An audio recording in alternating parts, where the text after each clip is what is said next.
Hey guys, Kevin Cage back with another video on Ripple XRP, and I got an exciting one for you today. So, 99 billion blind sheep on Twitter at 99XRP shared this. The biggest banks globally are considering value transfer with XRP.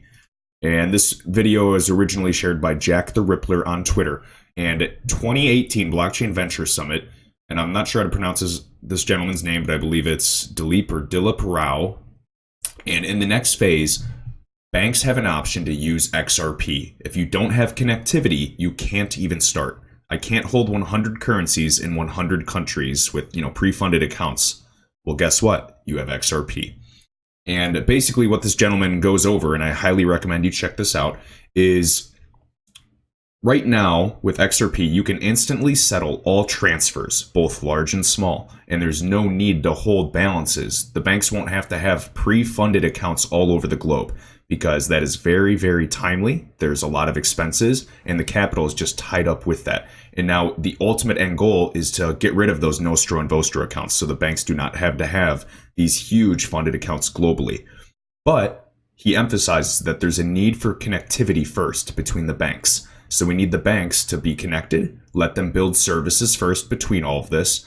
And he just wants to go over that this does not happen overnight. There are multiple phases in reaching adoption by banks, and XRP is the best option. So thanks for the share. And then right here, C3Nick on Twitter, C3_Nick, N-I-K, just talking about the V20 summit that's coming up. And the V20 is a critical 2-day industry summit for the world's leading virtual asset service providers, or VASPs, held in parallel to the G20 Leaders Summit in Osaka, Japan.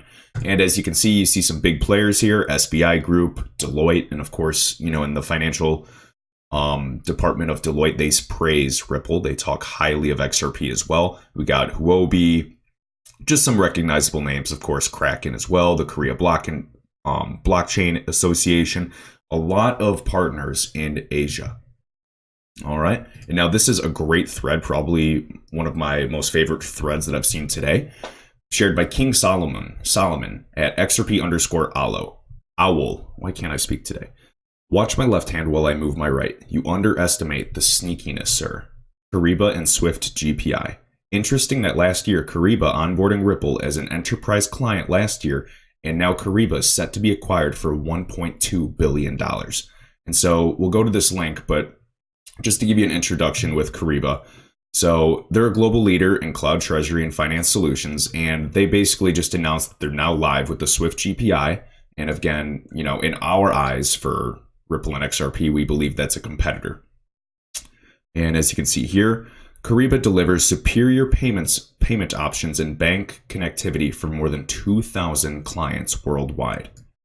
Processes more than 83 million bank transactions, 30 million payments, and 500 million ERP transactions on behalf of its clients each month. All right. And now King Solomon goes on to have this great thread, and he shows just some connections. So I've already gone over the 2,000 organizations on their website. Of course, we see Ripple, we see WorldPay, and of course the ongoing growth.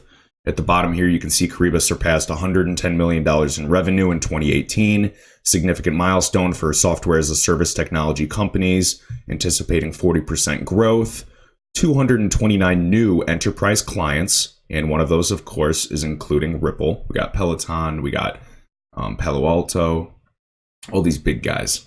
All right.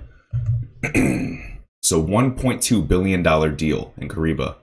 So they're a private equity firm set to snap up treasury management specialists in $1.2 billion.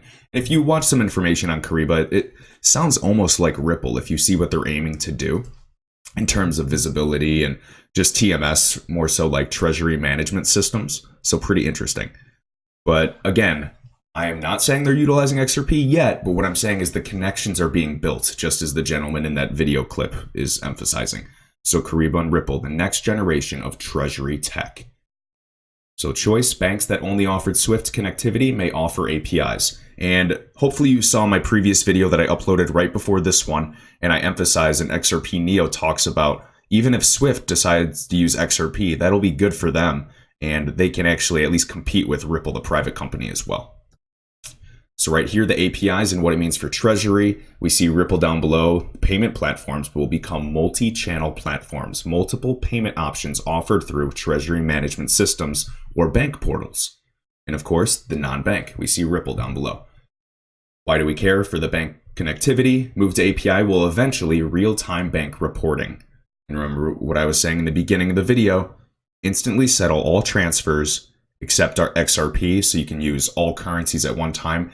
And in that previous video, I mentioned that it's going to be settling on the bank's ledger individually, the settlement end, not just instant payment, but the settlement end. And it's pre-built integration rather than just unique file interfaces for each project. So it's going to reduce implementation time and cost and standardizes onboarding and security for all clients, getting all similar gateways and improving the connectivity overall. Right here, and this was just to emphasize, Kyriba, the next generation of Treasury technologies. And this is a press release on Bitcoin. And so they never actually say XRP, but you see the connection with Ripple. Cryptocurrencies, Bitcoin's the most famous, but the least practical. Limited supply, prices like a commodity. And again, people always say Ripple XRP has too high a supply. If anything, they don't have enough, because the world of finance, global finance, is going to be huge. There's more than enough room for various digital assets to succeed and fulfill their, specific purpose. But again, 100 billion, I think we're at that sweet spot. All right, effectively illiquid and maximum of 8 transactions per second. So the TPS is low and there's not enough liquidity in Bitcoin, at least at this time. But don't even get me started on the fees of the network. All right, and last one right here, cryptocurrencies. What can we expect from cryptocurrencies? And King Solomon is right, this does sound pretty familiar. So we're looking for cheaper and faster cross-border payments. What's the one digital asset that is aiming to help with that?